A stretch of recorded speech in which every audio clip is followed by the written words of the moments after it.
60 Minutes Overtime.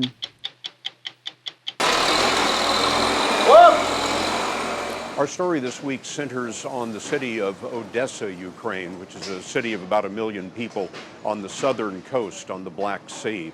What you see happening behind us is the demolition of an apartment building, a 17-story apartment building that was hit by a Russian missile. They're trying to clear out the debris of the 4 floors that were blown out by the missile. The missile went straight through the building.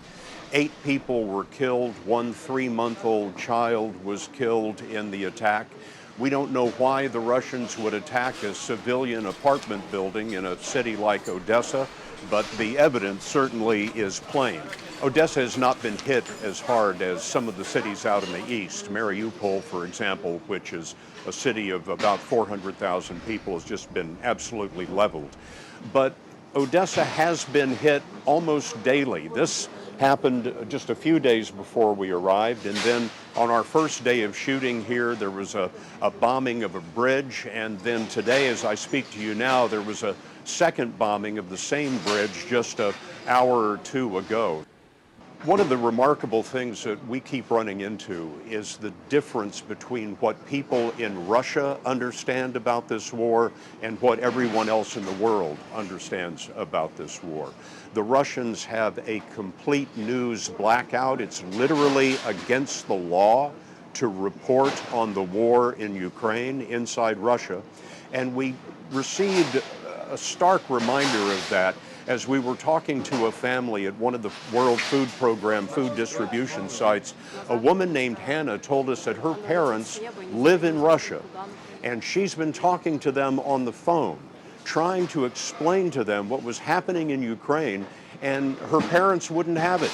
They told her that she was absolutely wrong, that the Russians were trying to liberate the people of Ukraine, and the things that she was describing just couldn't have happened.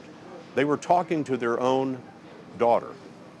Here at the site of the apartment bombing, we ran into Odessa's mayor, Gennady Trukhanov. Мы все поражены теми зверствами, которые сегодня творят оккупанты.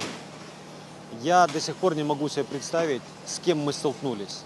Зная, что таки Советский Союз, который существовал, я родился в Советском Союзе, я себе не мог представить, чтобы советские люди такое делали. Но сегодня я вижу, что делают русские солдаты.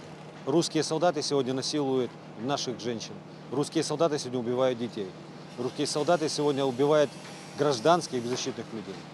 Поэтому мы все сегодня понимаем, что другого шанса у нас нет, как противостоять агрессии, победить и выгнать их с нашей земли.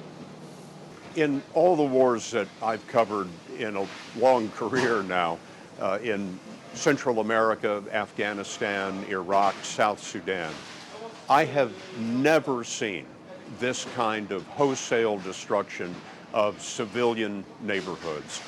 Ukraine is a very prosperous, modern 21st century country.